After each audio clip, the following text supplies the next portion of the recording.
Right. Daniel, Hakim, welcome to Izzy Does It. Hello. Finally, you're here. Yep. After bila.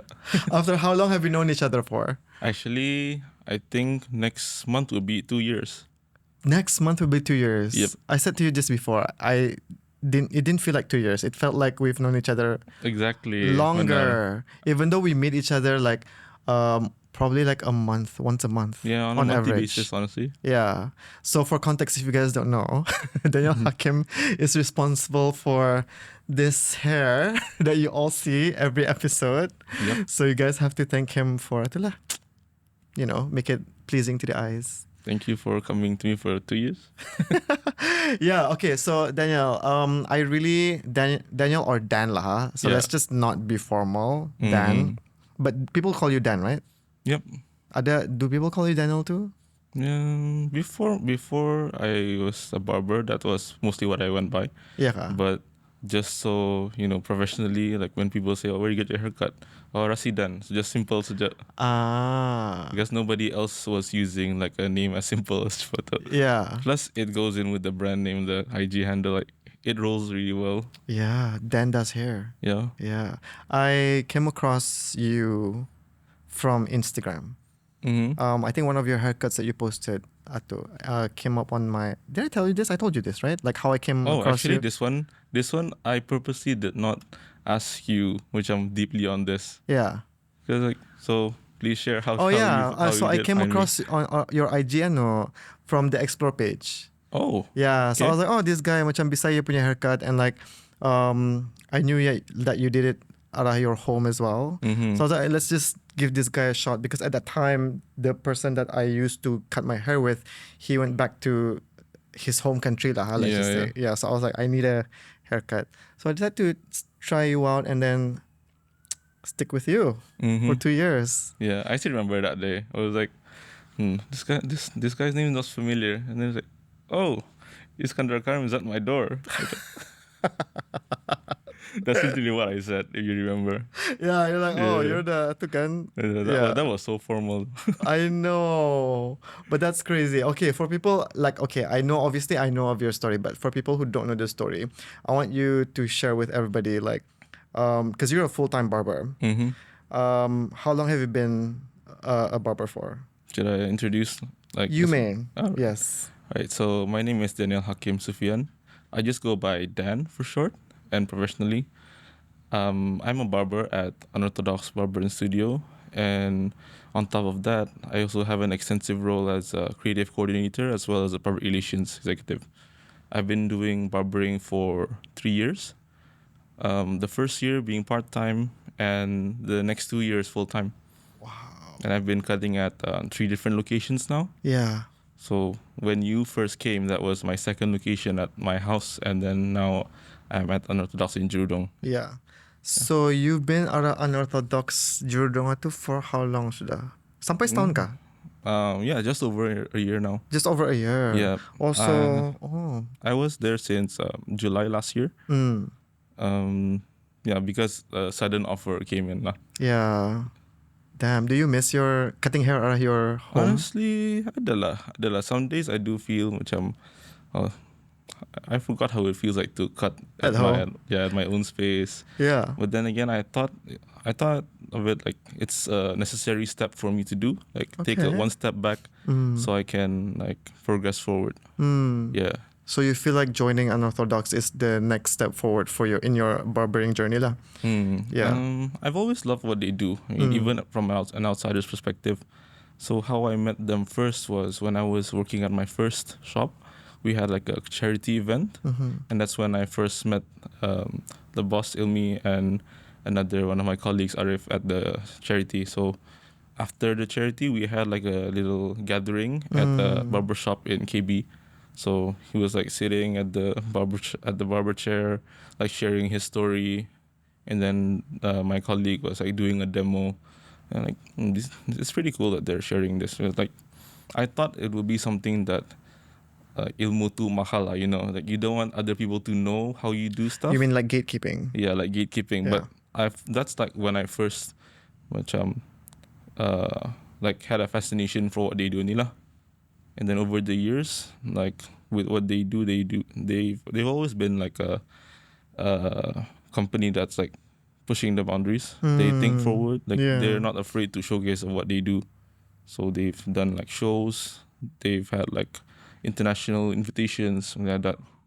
And then how I ended up there was when one of my colleagues I still work with now, he was away for his biannual leave, Yeah. and they thought like I was the suitable candidate to fill in Oh. because I think maybe like we just kind of clicked lah. Yeah. Because their way of cutting is something that really influenced me, and that's how I built most of my early foundations of haircutting. Okay. Yeah. Yeah, just FYI, if you heard an ambulance or a siren, it's so normal. So just ignore. Okay, but I want to know your journey though, because okay, so you're a full-time barber. How did you get into barbering in the first place? Oh, okay. What did you study in school, and how did you pivot? Because I'm pretty sure you didn't study barbering in school, right? Unless you went to Definitely not. PPB. Definitely not. Yeah. So tell Okay. us the journey. Mana boleh? What's your educational background and how you ended up being itulah? Okay, I'm gonna roll back the years, like maybe like Yes. 10 years Take us ago. back. So I didn't actually start barbering 10 years ago, but it's always been something I've had interest in. So Oh. even in high school, I was that guy who came in with different hairstyles like every other day. Pakai gel. Yeah, yeah. Gatsby. I'll get to that in a moment. Oh, okay. So, like back then, like when you're in high school, you look up to certain people. So like, I was very active. I was very active playing football. So obviously the people I looked up to were like footballers, kan. Yeah. So at the time you would look at people like Beckham, Neymar, Ronaldo, and they had like cool hairstyles. So that's kind of Yes. what I tried to emulate before. Ah. And like during that same time, like 10 years ago, kan, it was also probably like the first wave of like local barbering. It was just starting to pick up. So at 10 that years time, ago?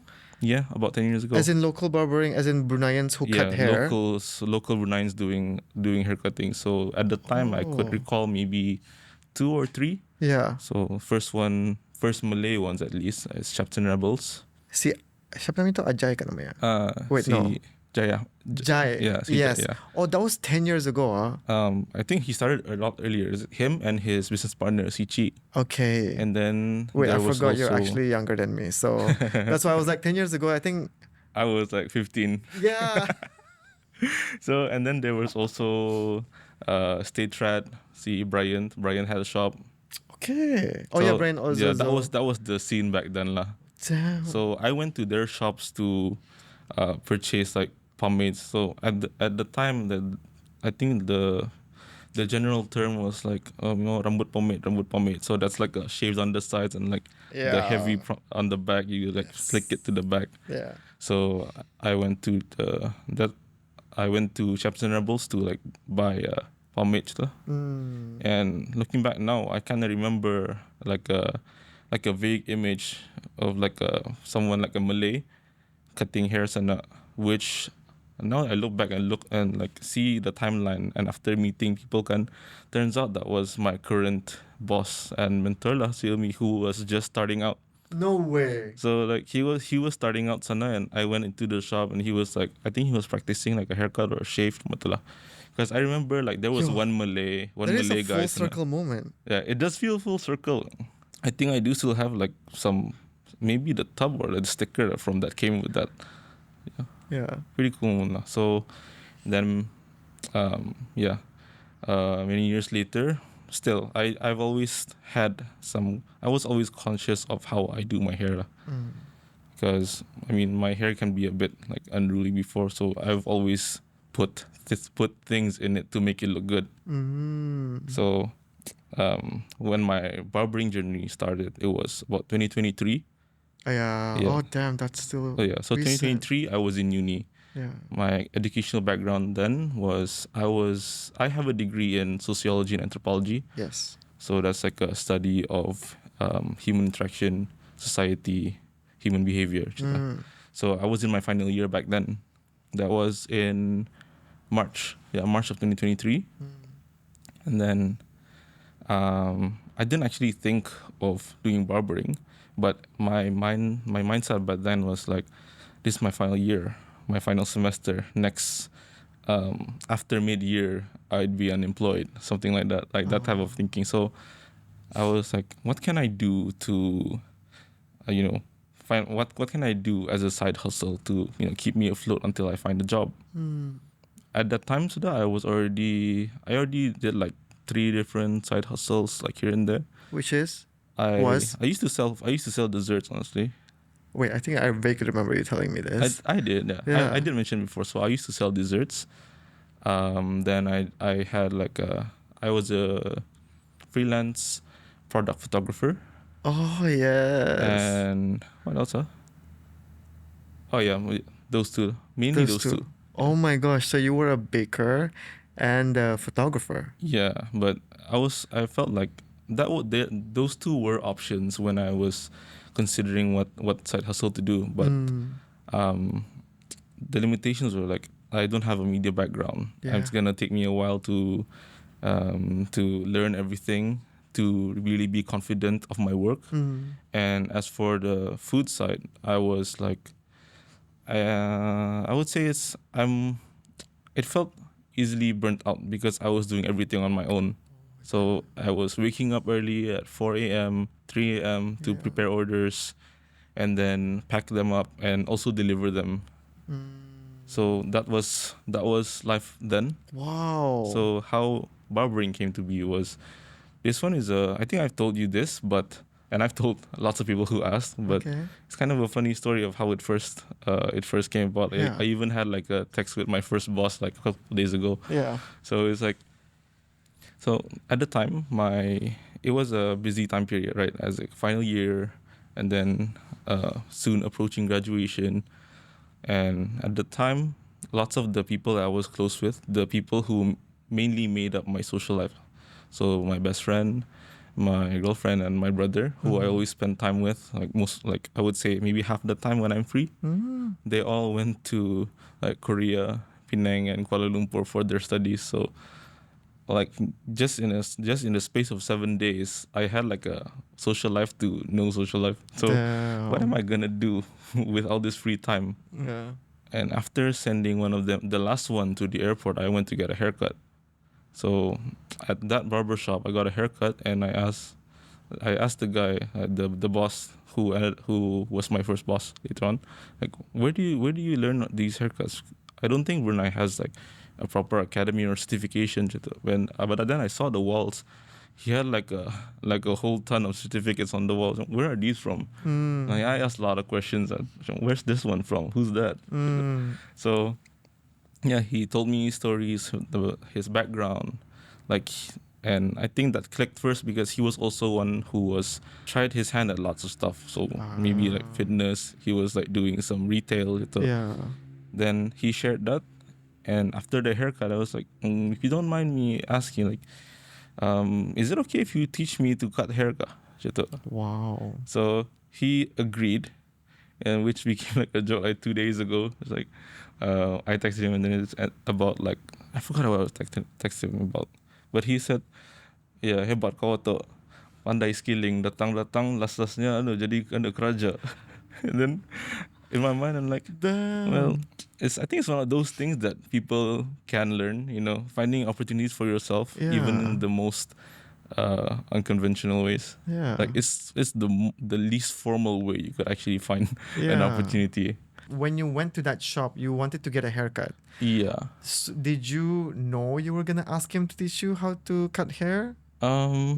Did you regularly go to that shop? Oh no, Ananya? that shop was only open for 4 months, I think. Yeah. Also, But baru tu. yeah, but this my first boss on it, he was in the shop with my now boss. So they had like, it's like a whole there's like a family tree thing going on. So the first yang si Jai itu was like dorang punya boss, and he Oh, mentored my basically, first and my current one. Gitu. So damn. I think people don't know like the relationships of the current itu kan. So Yeah. the first one, and then 2 of my bosses were under him at some point dulu. That is insane. Yeah. But so yeah, did you know you were gonna ask? No, you didn't know. It Oh, was. Do you feel like it was in the moment oh that you no, no, asked no, him? no. It was very in the moment. Wow. At some point, You took your shot. I do think sometimes it was like an impulse punya thing, Yeah. because what made me want to try that barbershop was because they had like a whole perfume collection, and I think I've shared before, I had like interesting perfumes. So they had like a nice collections, and which I mainly came to try kan. Hmm. But that's kind of what I left the shop with. So Oh. that's always a story that I like telling people when they ask, Yeah. because it's not really the most like biasa type of story, I Oh, think. ba. Yeah. Did your then boss take you seriously? Like Oh, apparently, yeah, he did. he did. So So he said like, oh yeah, sure, I'd be happy to teach. Bawa saja your buddies lah, cuma tu. Like, and then I took my best friend to as my first client, and then more followed. really? Yeah. So how was the then try if you can paint us the picture, how was that like learning how to gunting rambut? Because in my Oh. head, right, if I were to, for example, say cut or fix hair, oh my god, the anxiety I will get. What if it's salah? Mm, I know hair will always grow back, yeah. but you don't want to mess up someone's hair. Yeah. Yeah. I think that's like the biggest obstacle mentally. Hmm. Actually, when you first try your hand at barbering, well, one thing, I mean, even now if you do it, it's the most weirdest thing to just touch someone's head. Yeah. It's like the line lagi, you have to cut it. Yeah. So that's like a mental barrier you have to go through first. Mm. But luckily, like my mentor, my boss at the time, was really helpful in like guiding me, and I also had a colleague who was also a part-timer sana, Mm. who had a bit more experience. He was doing it from home from COVID lah. So both of them, I had like two people watching over my first haircut lah. So went really good actually. Really? Yeah. Wait, how easy or hard was it to convince your best friend to let you cut his hair? Mm, oh no, I think of it. Now I look back, it was surprisingly easy. He just said yes. Yeah, I think it's Wow. because he was gonna be away from Brunei kali jatuh. Because he was gonna leave kan. So Nothing to lose. yeah, like nobody knows me. Yeah. Jatuh. So yeah, but something safe lah, like a fade and a side part cuma tu, which Yeah, was his usual haircut. Okay. So he left with I would say a pretty good haircut. Whoa. I And that mean, was your for first for a trial. first time, okay, it was pretty safe. Yeah. Bear in Oh, mind. nothing crazy lah. Yeah, like Okay. I didn't like botch up his hair, no bald spots, no nicks, no. But what I do remember vividly was I did cut my finger. Oh, really? Yeah, it was like Oh, damn. the first haircut. Everything was fine. He left the shop really happy, and then like we did the finishing touch was like also, lining up his like the hairline with a razor. Oh, yang atau kah? Yeah, Like so that? I was pretty convinced. So I flipped the thing, and then it landed on Oh my tongue. my god. So I think that's the first thing I remember from my first haircut. Like the haircut was okay, Yeah. but that sensation of like, oh, okay, yeah, I gotta be careful. And then how many times or how long did that go on until you finally got confident in cutting someone's hair, a stranger's hair? I see. I would say in terms of comfortable just cutting, I would say it didn't take pretty long, because I think it also helped that I'm I discovered that I had like a knack for making connections with people. So Yeah. I found myself starting and carrying conversations quite easily. Mm-hmm. So that did help. Although if you're saying like confident in the work that I put out, Yeah. I would say maybe a year plus. Gitu. But you ask like most of experienced barbers, like modern barbers as well. It's a pretty common thing to go through, because Yeah, if you want to I'm do sure. well, you're gonna nitpick every single part of your work. So I would say a year plus until Yeah. I really felt confident in the work that I put out. Yeah. How soon after that first trial haircut did you cut a stranger's hair and got paid for it? Oh, Was that it at the one? same shop or at your old It's the boss? same shop. Yeah. I only had training for a month, honestly. So no. And after that, you start cutting Yeah. real people's hair, real people hair, as in like strangers' hair, like customers' hair. Mm. Oh, but obviously it was also from your then boss punya approval lah. Like, oh, you Yeah, graduated, you've done well. yeah. Now you berani suruh you cut like other people's hair lah. Mm. Yeah, so Impressive. what gave me a role sana? Yeah. Initially it was just like I was just there on my free time. So like bawa orang gunting sana because I didn't have a barber chair. I didn't have like all the tools. So Yeah.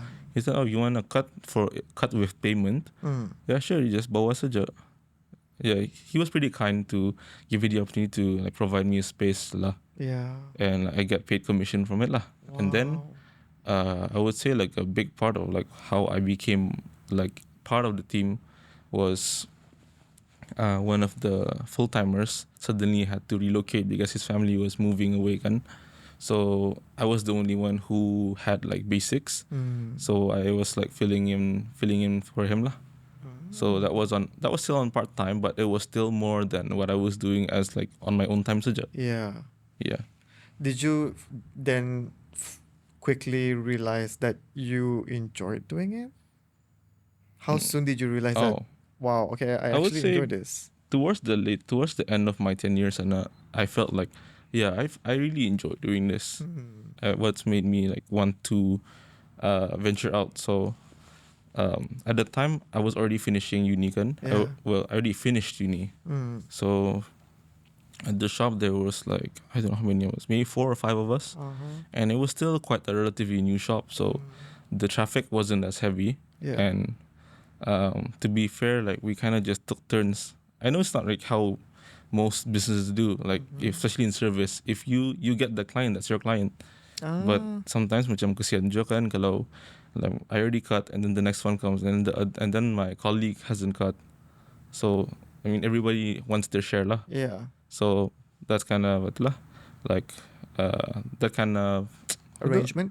yeah, that arrangement kind of slowed down progress sikit. Okay. So after we had a big event at the end of that year, so it was in November. Mm. So during that time also, that was my final event with the company. Mm. So I left the shop, and coincidentally also my barber chair already arrived. So that's kind of how I set up di rumah. Ah. Yeah.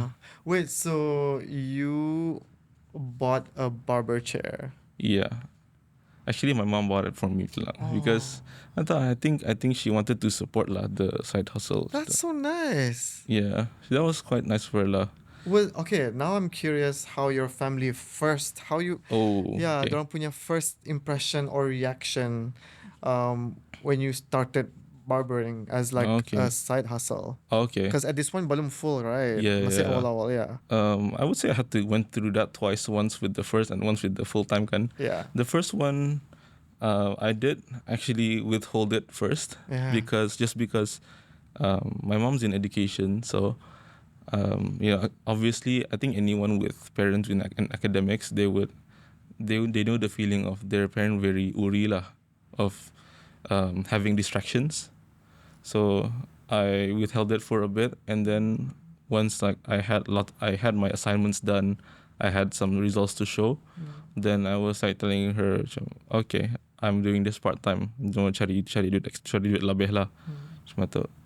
And then when uni ended, I just carried on with that lah. Then with the chair coming, then I could do it from home. So that was a bit more. That was actually more income for me than when I was at the shop. Mm. And then the second revelation was the one that's a bit tough skill lah.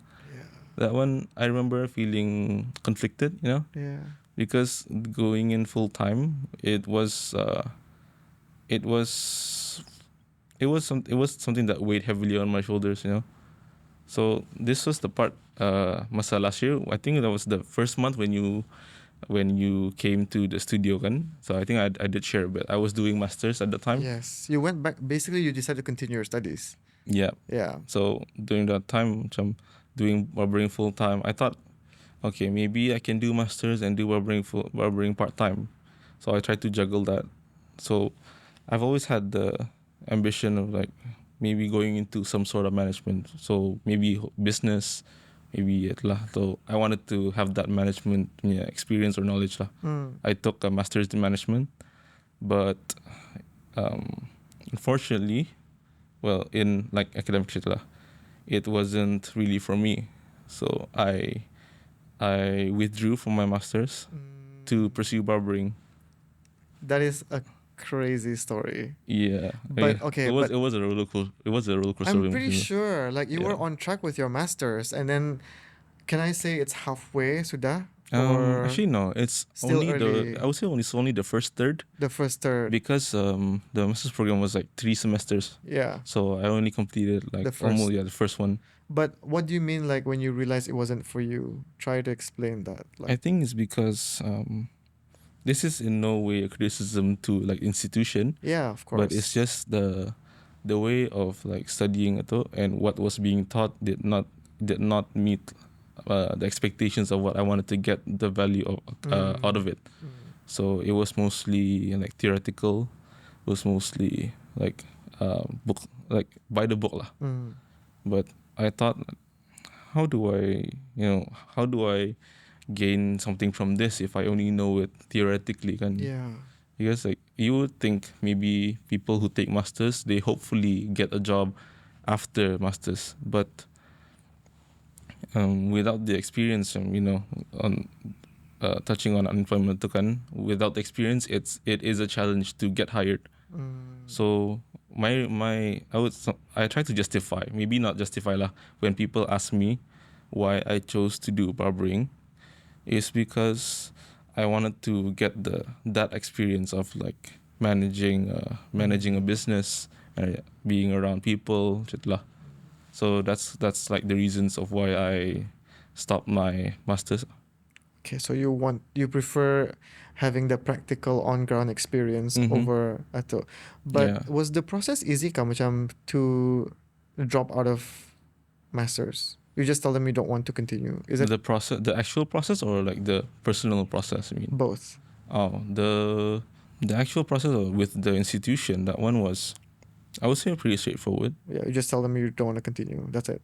Yeah, Oh, like I just mentioned sorry. it's okay. I just mentioned that I was pursuing other opportunities, and I was so the opportunity available was I had the opportunity to do what I enjoy, but also have like hands-on experience with managing a business. Yeah. So at the moment, I do have like a part managerial role, but that may transition into a bigger one in the future, like, inshallah. So that's kind of how I Told them. Yeah, how I told them. And then before you dropped your masters atau, obviously you would still need to consult your parents before that, right? To get their blessing. Or did you do that first and then told your parents, or did you tell your parents That's first? the thing.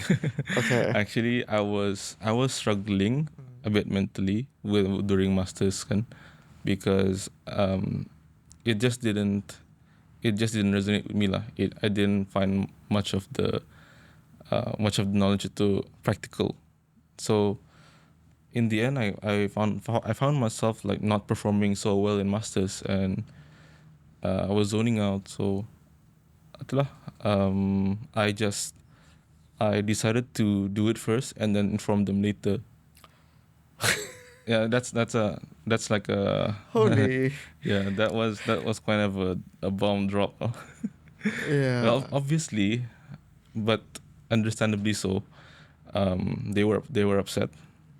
Okay. But Take us to that moment where you oh, was it during dinner time? When did you Assalamualaikum. Hi everyone. I want to take this chance to remind you to hit the like button, subscribe, and leave a comment down below. Talking to your friends and family about Izzy Does It helps us reach new listeners who may enjoy the show as much as you do. And as you know, we recently launched our crowdfunding campaign to keep the show going, but this is entirely optional. Those who are willing and capable can transfer however much into the bank account in the description box below. And as usual, I want to thank you for your incredible support and hope you enjoy the show. it was during a dinner, I believe. Yeah. So they were quite like disappointed, but over time, I think after seeing how I progress and how I grow in the profession, they've become over time more accepting of it lah, because they were seeing like how Chana. You're bagging the mean money. to, yeah, I don't mean to compare with people, but compared to when I was like doing masters, I'm financially more able lah, I'd say. Okay. Maybe like it was enough lah. Maybe like more than what I could live off when I was doing like just studying kan. Yeah. And also like the opportunities that has come along with the job. So at Unorthodox, we don't tend to just stay with haircutting. So we've had like lots of collaborations, lots of like CSR events. So we're always out. Maybe every couple of months there's always an event lah. So big ones would be international expos. Like we go to Malaysia to represent our company, or we go by an invitation for a company punya collab lah. And locally we do lots of like charities. I mean, it's in line with like what NGOs might do. So CSR events, we do charity events for autism, for orphans. Yeah. But even before you joined Unorthodox, I believed, if I'm not mistaken, you went outside to experience like yes. a haircutting. What do you call that? A haircut convention? Like what do you call it? That was the inaugural Barber Expo Asia. Yeah. So for that first one, that I do keep that like more closely to me, because the story behind going there is that financially I had to like keep berapa every haircut I save maybe more than half of it. So if you remember my prices back then kan, Berapa? I was like, I only charge 15 dulu. Okay, 15. So leading up to that event, so maybe $10, I would set aside to like a fund to go to that expo, because that expo had like arguably the world's most famous barber slash stylist, which name is Josh Lamanaka. So that was his first time in Malaysia. So that was like a big hype event lah. He making appearance. He was doing some sessions like at the booth. He had like a workshop which I signed up for. That's actually the main goal of why I Wanted attended. to go. Yeah, because he was having like an educational workshops and that. So I saved up from whatever I made di rumah. So I saved up all that money so I can go to the event. Wow.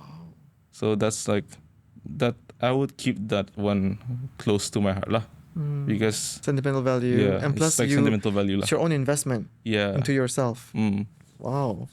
Have you always been like want to do things on your own? Because before you even went to barbering, you did two like side hustles, photography and selling bakes, right? Yeah. Like, what was the motivation? Like, did you just want to earn income to like? Yeah, I would say that was just the motivation lah. Yeah, I would say maybe both, because it's always nice to have extra like extra money, but I think I was in that time of like really going all in on self-development. So those were things that I really wanted to work on. So growing up, I always felt I would say sheltered lah. Yeah. So I never had like part-time jobs before that. I never like joined into corporate. Like corporate internships because again, sheltered. So they wanted me to focus on my studies. So do well in studies. But towards the end I do see the value in it after seeing what other people my age have been doing outside of their studies. So I tried my hand at that lah. So the food business was more on making use of my mom's recipes lah, because she used to sell jual occasionally, but not really under a business, just orang by request. My dad as well at some point. What? So yeah. Really? And then to bake? Not bake. What did he sell? Apa tu? I wouldn't say baking. I don't know. Ia macam masak lah. Okay. Tapi it's a dessert. It's one of those desserts that you don't need to bake. That makes sense. Ia macam you steam it or you cook it. Oh, right. That type of desserts lah. Savory desserts. Is this a family thing? Like a family recipe thing? Yeah, lah. But my family is not a business family lah. Okay. So I think that's kind of why like it took time for it to process because business is, of course, it comes with risk. It's always like up and down. It's not stable per se. Yes. So they've always seen business as like a pendapatan extra or a side hustle or something temporary. Yeah, not like a full-time thing, right? Yeah, I mean, in my household, I was the only one who probably had do that at a full-time basis or close to a full-time basis at least. Yeah. No, I'm just trying to understand like what drove you to start your side hustles. It's yes. yeah, at a young age too. Like, cause normally people would just like either wait for them to finish their studies, and then probably try to apply elsewhere, right? But yeah, for you it seemed like you prefer taking the initiative for yourself. Yeah. And even like go as far as impulsively asking your then boss to teach you how to cut hair. But do you like? Did you ever imagine you would end up here? Not here as in Izzy does it, but like cutting hair. You know? Because I don't know. Maybe this generation, yes, but during my generation, I have never heard anyone saying I want to grow up becoming a barber. I mean, neither did I though. Yeah. I did not think of There's no growing one, up. kan? Yeah, but it's one of those things that your mind kind of opens up to it because situations change. So, and my intake, my generation finishing studies. I mean, employment is a challenge lah. So, I think that's kind of why I took the leap lah. Because I did not like just fully like all right, all in, I'm gonna be a barber. I mean, in between I did apply for some jobs. Yeah, I did try to apply to some jobs like semi-government, corporate, but rezeki bukan di sana lah. Yeah. But God really was like, stop, stay on this path. yeah, I have this like belief lah. If God like eases a path for you and closes or makes it harder for the other path, then it's kind of a way of like telling you that that's where you should go. I mean, I don't think that's superstitious, but no, it's not. Yeah, it's not right. Yeah, no. Yeah. So that's kind of like how I ended up macam this far lah, because everything that when I have doubts, I see where is it. Where is the path made easier? Yeah. So and where your soul is calling you towards, right? Like if this is easy for you, but your soul's like macam something's not right. Obviously, it's not meant for you, right? Yeah. I think that's something that many people, especially doing like creatives or arts, would struggle with. But I think one of the things that people told me that really made me feel like assured was from my own lecturer from UBD. Oh, okay. So I was one of my lecturers when I met up with him the year after. He said like, oh, yeah, I'm happy I'm happy to see my students like take on the path that they feel most fulfilled. Like as he was like he explained kan, like as for him, it was meeting people. Like in sociology kan, especially if you do research, you meet lots of people. People who are like, it's not the everyday type of people you would come across because you want to know something from them. And I think relating that to me, I think that's kind of what I feel. Although I'm not doing exactly like doing research, but you meet different kinds of customers and talk to them. I think when people say like, how does your degree relate to you, like what you do now? I think it's pretty clear from the way I can meet people, I can connect with them, learn about their lives, their journeys, their struggles, achievements. So it's the same of like how I used to do when I was studying. So it doesn't really feel so alien to me to meet people. Yeah. That's a good way of looking at it. Most people always think, okay, you took sociology, right? It's not just the obvious path that you should take. Like you can apply what you've learned into another profession, like in your case, right? Offering haircutting services. having that sociology as your background sets you apart because anyone can just offer haircutting services.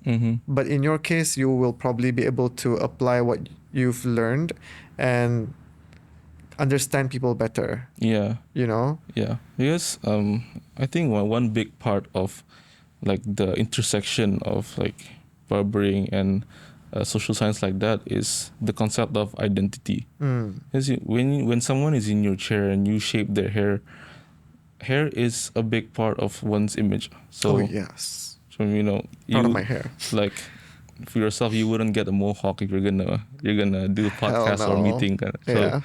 yeah, so it's in a way understanding people's lives, understanding how their identity is to be shown like externally, kan. So I think that's kind of where a big intersect is also. Like understanding things deeply does help in this profession. Yeah. So that would go as far as like sometimes you have to go against the request if you think that is necessary because you have an understanding of what Works. what works. So Yeah. the face shape, hair texture, hair type, and also an understanding of product. So that all contributes to the final result.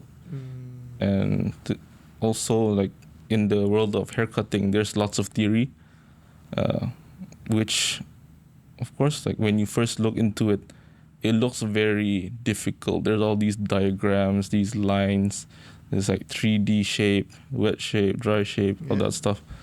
So I think being able to analyze things and break it down is also like a huge part of how I constantly try to improve my craft in barbering. Yeah. Wow, that is so interesting. Yeah. And Yeah. if you think about it, like if I were to have my notes with me, it would probably look like a math book with a bit of geometry. Yeah. It's like when you try to visualize this when you're cutting someone's hair, you have to see how the hair is like projected out. So you remember those maths exercises, yang a cube and then you open up the cube. Yeah, yang Yeah. macam origami type. Yeah. Yeah. Kita. So that concept I would say applies to hair. So you try to imagine how the hair would look like if you pull it straight out, and that ends up visible in the final result. So macam kalau male haircuts, they would be a lot more structured. So you would go more with a square shape. So something like that lah. Wow. Actually, now you mentioned that male haircuts, I noticed a lot of local barbers, they only cut male hairs. Because most local barbers are male. Do you know any of female barbers? Actually, that's the di sini lah. I mean, female barbers outside. Local. Yes, ada. But the Brunei, there are no female barbers because it's something to look into. Yeah. I mean, there was actually a study on barbering, like sociological study on barbering by a senior of mine. So yeah, the barbers that cut male hair have to be male because it's part of the regulations. Yes. Yeah. So, your question? Yeah, they're all male. Yeah. So macam no one that we know of who is a local female who is a barber, right? So far macam the salons, they're all by foreign barbers, kan? Yeah. Okay, that's a market gap someone can tap into. Yeah. You know, that'll be interesting to see. Yeah, because I feel like one of the reasons why I also wanted to have you on this show is to again offer the youth an alternative to how unconventional career paths can be a reality. You know, it's like not just sitting in an office and sitting behind a desk. If that's your thing, sure. Yeah. But at this current economy, you gotta be more open to certain career paths. Yeah. Kalau dulu, I don't know if this were to exist, as in local barbering were to exist a few years ago, I don't know if it would actually be shameful to do. Because dulu, remember I don't know about you, but when I was a kid, it was only Indians who cut our hair, kan? Indian barbershops, bless them, like always good memories with them. Tapi now it's like the landscape has changed. Yeah. And I'm so happy to know that, because obviously Indian barbershops are way cheaper, right? But people are still going to these local barbershops and willing to pay over $10 to get a haircut, which is obviously a good thing, right? Yeah, of course. Yeah. But did you ever regret dropping out of your masters? It's been a year plus now. I have not regretted it since. Okay. Well, not us here trying to encourage you to drop your studies. Yeah, No, I'm not encouraging. I was just curious. That's why I asked. Yeah, like yeah. But in addition to that, I mean, I think it also felt safe for me to do so because I held a degree at that point. So yeah. that was always something I felt like if Nozubillah this were not to work out, I have a safety net. Yeah. Yeah. What would be the ideal path if someone were to, because again, you can't take barbering in school. Yeah. I don't know if they've already offered it. Macam technical school, I think ada kali ya. Going back like many years ago. Yeah. If I remember, if I may be wrong, but I do know in the vocational school, maybe in the 2000s, ada. Oh, they stopped it, hairdressing. ka? Oh, they stopped it. Oh, okay. So right now, if you're talking like a local initiative, like a government funded one, that would be PPB. So that's Pusat Pembangunan Belia. So it's been, I think, 5 intakes now. Yeah. So the first intake were the ones who they operate the barber shop at the stadium. So dorang semua the first intake of that program. But there are the rest.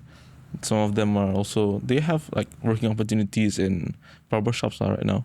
Wow. So I think if nobody were to start like a private institution for learning barbering or hairdressing, then that will be the place to go lah. Yeah. Would Yeah. Unorthodox be open to that? We'll see. I mean, we've always been if I were to explain Unorthodox to people, this is my words. This is not official branding. It's more like we always like to think forward. So for whatever that may come, so that could be our plans, whether it to be preparing other people.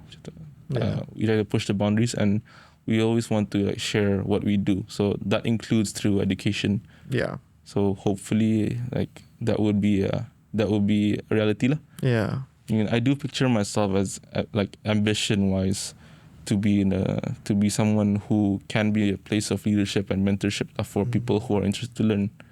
Like you'd be surprised that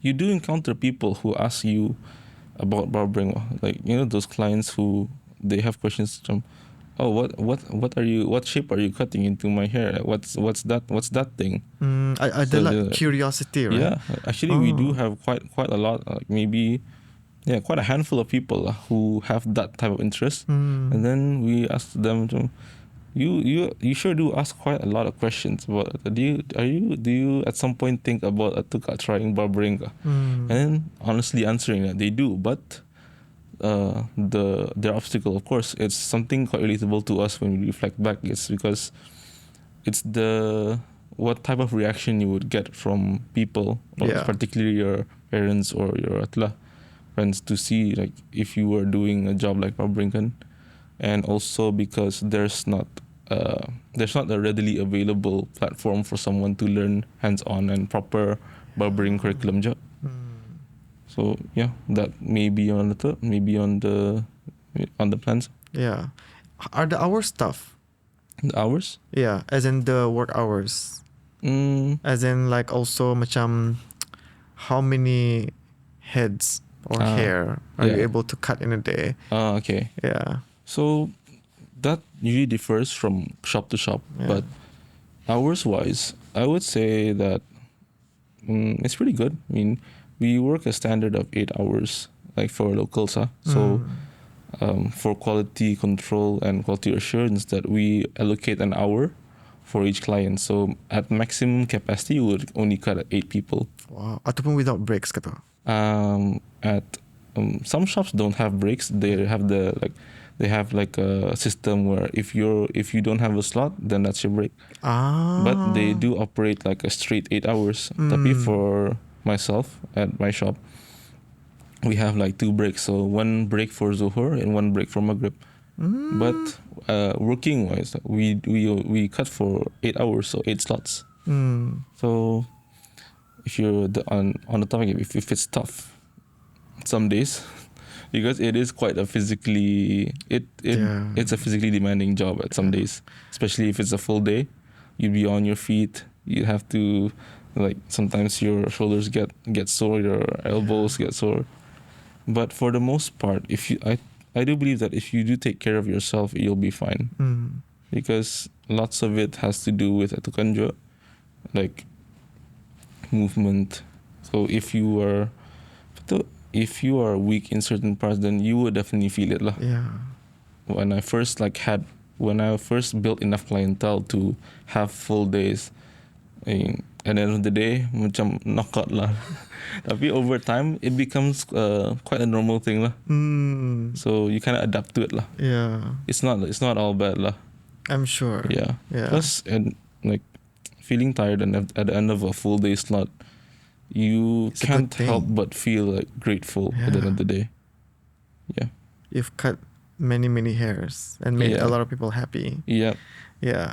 But the obvious busy periods would obviously paydays, Raya, Yeah. those ano lah, Yeah.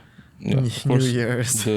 The most busiest period would be Raya, especially the night before Raya. God, that's crazy. I don't know why after all these years, Raya, like people still do like last minute haircuts. Yeah, I'm guilty, so I'm not judging. That's why I text you early. Yeah. And lots of people who return to me that I do heads up them early lah. Yeah. Because I know I want to make sure that I can get them ready jo. So yang in the armpit, then next time lah. Yeah. Tapi I always try to heads up especially the regular ones lah.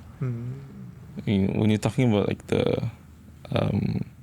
like the physical strain, how tough, that last night before Raya is the most tough lah. So this year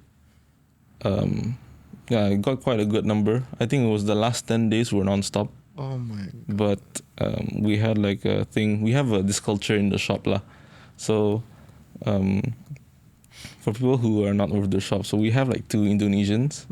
So during the last atukan, we incorporated something a bit fun lah. So like incentives. So whatever that you make for the is considered like a bonus lah. So that's kind of how they do our working culture di Indonesia. So like for fun, like we do incorporate some sort of that, like elements of that lah. Yeah. So that final night is like your final push. That's so good though. Yeah. So it's quite interesting, Joe. Like having those type of things implemented, it kind of opens your mind. Like, work doesn't have to be all structured, fixed. Your gaji is this, your hours are this. No matter when, So right? yeah. I think macam during Raya, obviously you'll have to work extra, and to reward you, that's what your Yeah, I do believe that if you're working extra, then rewards should be adalah at least to keep them motivated lah. So that was on our atulah. It was a bit like schedule itu. It was on us lah. Like simply put. So the last man standing. This would be like this is an amazing story lah. So he started at midday full slots, and then after hours regular. This was not me. It's my colleague. He finished around 3 a.m. kali macam tu. People still go. Yeah, that's kind of the power of like a good barber. Because if you have like a good barber, you would really go out of your way to get a slot if you need it for something important. So like after hours, you personally text, hey bro, I saw your slots are already full. Do you mind taking in after hours? I'm willing to pay extra. So that does happen occasionally, Joe. Wow. Yeah. Okay. All right. Now I want to ask you some fun questions that I've always been curious about. The first one is, do barbers get heartbroken if their clients change barbers? Do you expect loyalty? Okay. Simply put, I'd say loyalty is earned. Ooh. So I mean, if you Damn. believe that you have put out your best work, they've been coming through for a while, then sometimes you do feel macam, what did I do wrong? Macam tu. Sometimes, but it's Yeah. not always lah. Yeah. But that's like barbers yang they think about it macam that way lah. Tapi Yeah. ada some they do make like an issue out of it lah. But Damn. usually it's just kept internal, but you Yeah. hear it from someone else lah. Juga. Oh. Yeah. Then would you prefer if a client tells you they are changing or you don't care? I wouldn't say I don't care, but I would say that I'm not. They are not entitled to, because in the end it's their hair, and if they think someone else can do better, then by all means. But as far as my experience goes, I've had clients that's like, hey man, like, so you're not available since you're away. So I'm just want to let you know I'm cutting my hair with so and so. Oh, that's nice. Yeah, sorry man. Like I'll come back to you next time. And then I was like, Wow. it's no worries. Like, but you don't even have to tell me sebenarnya. But I appreciate the gesture. That's really nice though. Yeah, Sometimes it is, maybe it it is. does feel like cheating, lah. Like they don't want to cheat on you, you know? I mean, it is a common like, barber meme you see. Like, Right? yeah. Yeah. What is the craziest request you've ever gotten? If Ooh. Adela, I'm pretty sure, I Oh. don't know how crazy people are. Oh, okay. I do have one. So the request is, I think like if I don't remember it, but I remember he said that, oh, okay, I just want it smart on top, to the side, short on the sides, but at the back. But as soon as he turned back, okay, so you see that have ada rambut panjang that's like a ponytail in the middle. So yeah, don't cut that off. That is my signature look. I have kept that look for like 20 years. Oh my, So like a rat's tail. no, not even a rat tail. It's like it's almost a full ponytail. Oh. So you imagine like this is like gone. Yeah. This is shaved, Tapi- like short. This is a side part like yours. Yeah. But there's a ponytail at the back. So Oh my god. but like, of course, like when you first do it, it's like weird kan. Yeah. But again, it goes down to like identity because he feels pride and he feels good that people know him for For that? that look. Well, he's known for other stuff, but it's kind of like a personality thing, you know. So it's something distinguishable. It's something unique lah. I only Is it? see, honestly, now that you mention it, I'm trying to see in my head, like I'm scanning my brain if I've seen anyone like that. And usually I do see weird hairstyles from people at the gym, like Abang Sado. Like they would have like long hair, but like weirdly styled. Is this person Abang Sado? No, far from okay. it. Actually, far from it. Interesting. Okay, Yeah. okay. What was the worst experience you ever had Oof, worst experience. in your barbering career, if any? Kalau ada, you might be, you might be fortunate enough to have only good experiences. But if there's any, Okay, I would say. I mean, it's bad in my books, but maybe Okay. not the Their maybe general- not the worst lah. okay. So I mean, of course, when you cut like kids' hair, they can be very tense for me. They especially for one that don't get their hair cut often. So I remember I was like very tested like patience but I was still okay. But then I was almost done. I would say 95% done.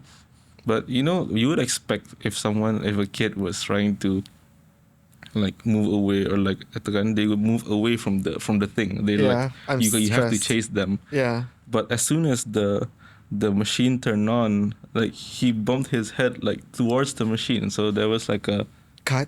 there was like it wasn't a cut, A but lubang. macam sumpak lah, Yeah. like, towards here lah. So I would say, you're talking like worst experience of like haircut wise. That's probably it for me. Yeah. But of course I did apologize professionally. lah. Maaf tuan. So ani tadi your child flustered lah. So I didn't expect you to bump his head to the machine. Yeah. Most of the time kids they move away. Yeah. So Ani yang like, macam. yeah, he bumped the head to the machine and then Like, maybe this one you could just go like for free. If you wanna come back, then you just let me know lah. Then I'll reserve a slot for you. Oh, that's nice. Yeah, so that's kind of how we handle stuff lah.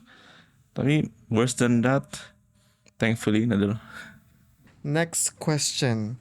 What are the unspoken rules that we all should know about when getting a haircut? Unspoken rules for clients. Yeah. Ooh. The one that sometimes you wish people would know about. Okay. I think the one that every barber boleh faham is that stepping platform when where you put your feet when Yeah. so lots of clients tend to like step there before they sit. So that one sometimes tilts the chair or moves the chair a bit. So it's like they use it as a stepping stool, but you're supposed to sit and then First. put your feet there. Kalau orang pendek macam mana? They have to use that je tau. Entah, that's a question for the manufacturers lah. More inclusive barber chairs lah. Alright, okay, so you're supposed to sit first. Yeah. And then put your legs on the top. Yeah, Okay. because it's actually like a footrest, so you could actually put it there, or Yeah. you could just like let it rest because it can flip. Oh. Yeah, so you can like actually extend your feet lah. I didn't know this. Yeah, you can try it next time. Okay. My chair can do that. Okay, but next time. I would love to just chill. Have you ever experienced a client not happy with the haircut? Would they actually tell you? I think that kind of depends more on the client lang tu. Yeah. So personally, I'm sure, especially during my earlier years, maybe, of course adalah kala, Yeah. but nobody yang directly told lah, betul. Because at most that they would do is they don't come back. So I think this is where at first it was a big deal, especially for a new barber kan. But my current boss, si Ilmi, the story goes like when I was setting up di rumah, so he gave me lots of advice on it lah. So he said he used to operate job before opening Unorthodox. He used to run it from home job back in KB dulu.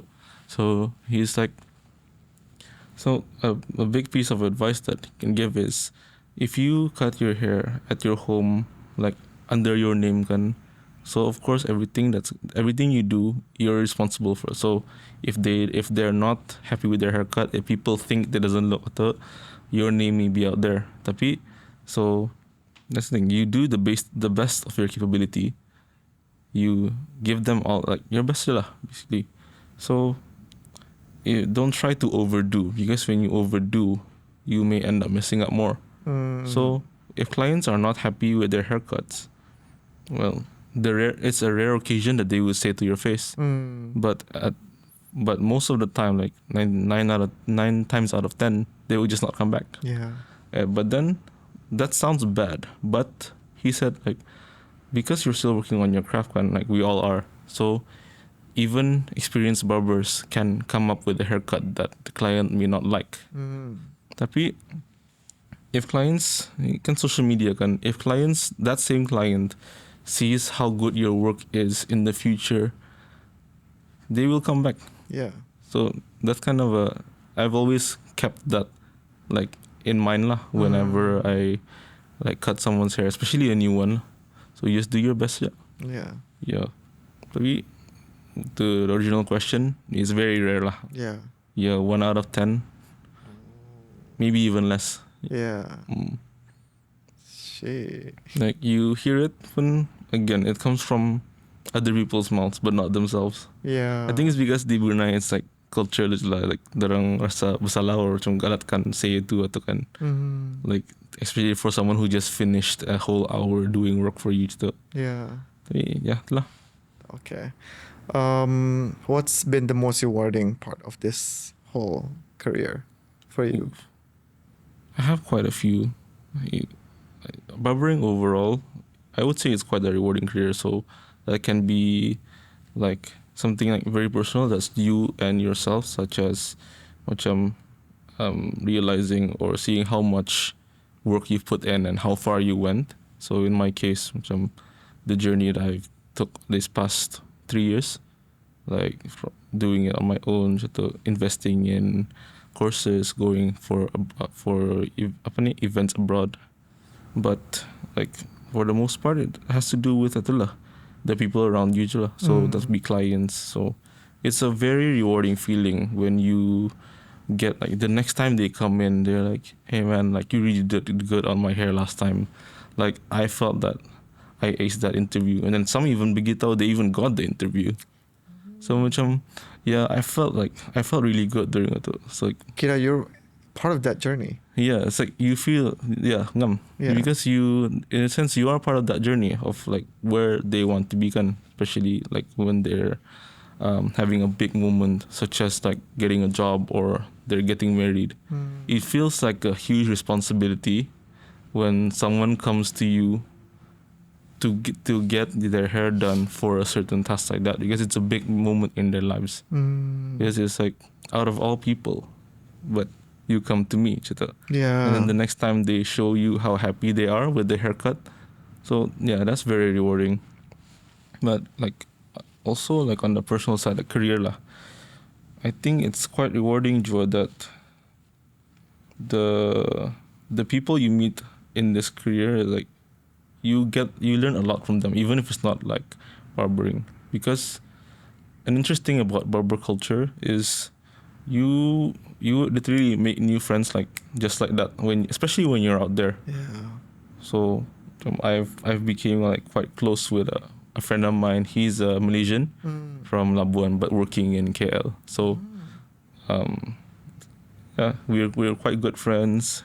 At first it started from a comment on Instagram, and then like we DM, and then at You the guys first became pen pals. I think more than pen pals now. Yeah, now. Yeah, pen because like pals. at the first expo, like, hey, you're the guy from Instagram. Damn. And then I think it's on click, and then we have like a similar mentality and almost like somewhat of a similar background, because he also finished the degree in the States, to say. Oh wow. And he chose to do barbering hair, men's hair. So we came quite close. I spent time like at his house. So it's like when you were kids, like you sometimes, if you were not studying at your friend's house, you're playing video games at your friend's house. But with this friend of mine in KL, I was like, yeah, hey, you have all this stuff running around, and you want to teach me some things. And then sometimes he's the one who wants to teach me something. And then like he had his brother there, and then it was like an extra class revision type of thing. It felt like that. Wow. So that feels like it feels like even your friendships can feel quite rewarding in this career. So that's one standout. I have plenty more. Like another friend I met also from Instagram, but I met during my trip to Jakarta. So probably one of the best hospitality I've met from a guy I just met. Yeah. Like I went to get a haircut, and then he overheard. I didn't get a haircut with him. He was like at the station across me, and then he overheard my conversation with my barber. I was getting a haircut on my trip. Macam, hey, abang dari Brunei ya? Macam, oh, yeah, itu. And like he remembered the conversation. He stopped midway his haircut to buy me a coffee, like from the cafe next door. So he went, like, he thought, sorry bang, ini tetamu dari Brunei. He went to buy me a Americano. And that guy yang gunting rambutnya okay juga. Exactly. He has no choice lah, basically. That's what I thought. Macam, okay kah? Like, and then, wow. But yeah, I do appreciate that type of like hospitality, because I was not close friends with the guy or whatsoever before that. I just liked his work. I just liked his personal style, and got to know each other. And then he even like he called the supply store. And then like, bang, ini ada tetamu dari Brunei ya. Jangan dulu tutup kedai. Macam tu. He told the suppliers to like keep the store open for another hour or so. So and then he took me with his like motorcycle. So that's my first motorcycle ride in my whole life. Wow. And it's like it had to be like in Indonesia, in like a busy city like Jakarta. Yeah. Nasib Jaya, it's close. Because I was quite scared. Yeah. Honestly. Oh, The friendships you meet, it's the friendships that you make like with other barbers, they end up meaning quite a lot lah in the long run. Like it's one of the joys outside of like cutting hair, because the friendship is based on something that you both feel like it's something relatable. So no matter where it is, like in the country. Yeah, to that question, I would say that lah. Wow, meaningful connections. Yeah, meaningful That is the connections. most rewarding part of this Clients, journey. friends, Yeah. the barbers. I'd say that's the most fulfilling part, rewarding part. Okay, before I ask you one last question, you have an event coming up. Yes. Yes, with Guardian. Yep. Okay, So, is that just specifically Unorthodox with Guardian, or macam you guys are just one of the? Tell us about that. So we've been approached by Guardian to participate in their anniversary event at the end of the month. Yeah. So that will be on the 27th to the 30th of November. So it's based on what we've discussed with them so far. It seems like a pretty big event. Yeah. It's at the mall, the main area, di bawah itu. Yes. There's gonna be the collaboration is also with product brand Bad Lab. Oh. Yeah, so Bad Lab is the product that we're gonna be working with. Yeah. And Guardian is like the main stage lah, basically, because they have products from Bad Lab supplied to them kan.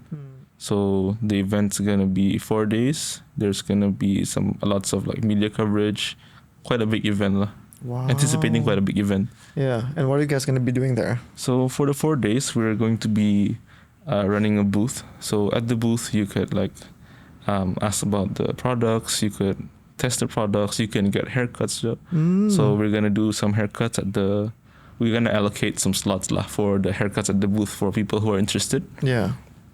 And on the 29th, that's on a Saturday, I believe. So on Saturday night, on the 29th, myself and my colleague Atoy, we're going to be on stage. So we have something like special planned. Okay. So we're going to be doing a live styling demo on stage. We prepared some models, like the full shebang lah. Yeah. With, like I hope that people are gonna like the lah. Yeah, that's so cool. So are you excited? Actually, I am quite excited. Yeah. This one, excitement plus a bit of nervous, because that's like the first time I'm gonna be on stage to showcase my work. Tapi being on stage with my colleagues Toy, I think it's gonna be a good experience to really put ourselves out there. Yeah. Yeah.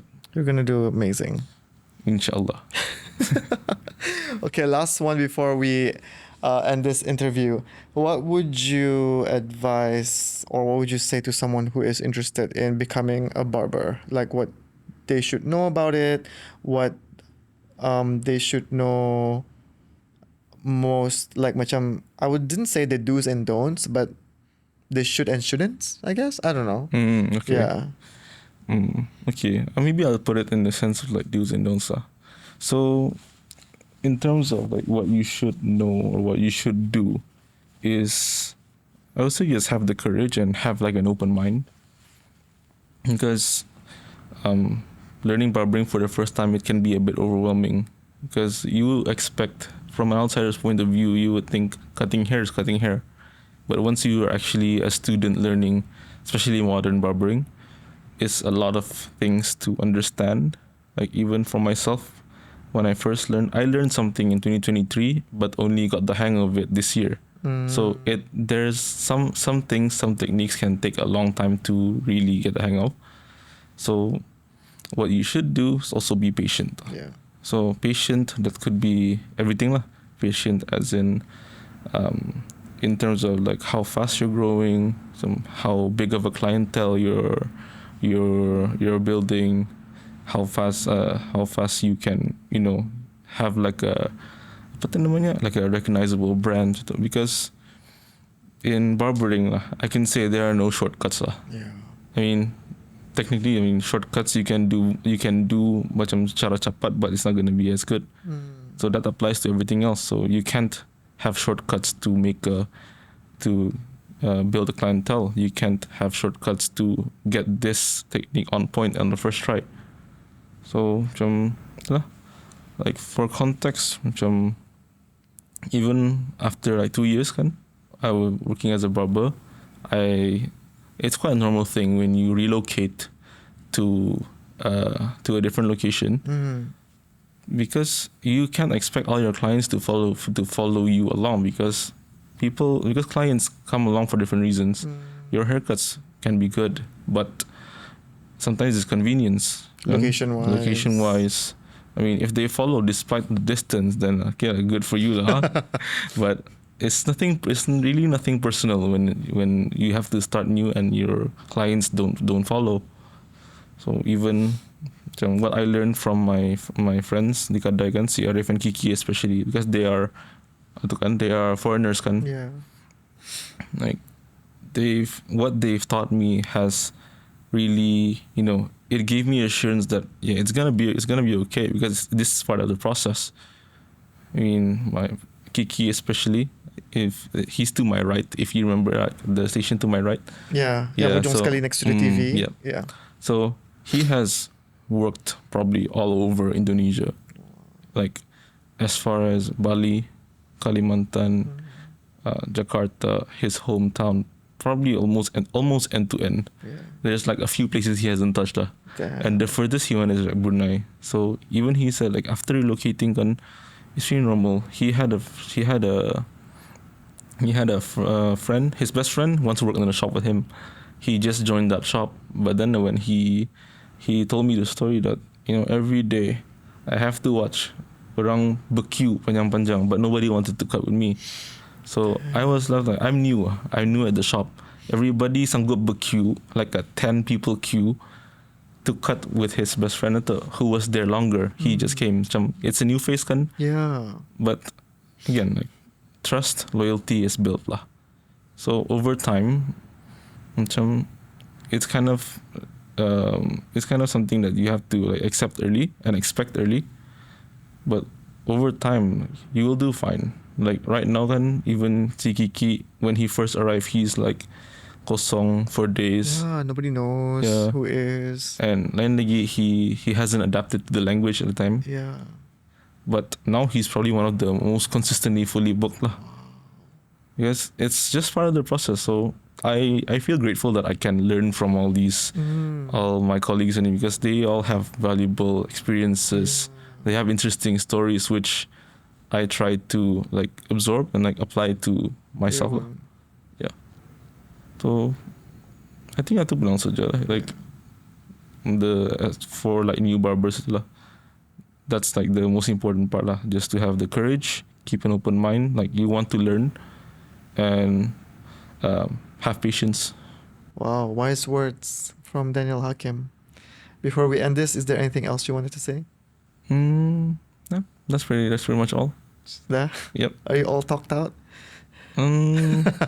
This is nothing compared to the conversation you have to have during your haircuts. It's like 1 hour podcast, 8 hour podcast. Going into the studio like on some days, especially if the right clients come in. Yeah. I told them once in it, like on some days my friends, my clients were like, Dan, kau ni kalau bercerita macam podcast because like, I mean, I can't help it because again, of my background, like it's kind of in me to want to learn about people, want to learn about. I'm quite a curious person, so when I meet people with an interesting background or something they do that's quite meaningful, something unique, that I really want to find that out. So yeah. Okay, so tune in to Denda's Hair Podcast, brought to you by Unorthodox, coming soon. Okay, thank you so much for dropping by and making the time on your off day. Thank you for having me. Thank you, I really appreciate it. Yep. And you've done amazing work with my hair. Yep. Always get compliments, thanks to you. Alhamdulillah. Yeah. So yeah, that's it. Thank you so much. Thank you for having me. Thank you.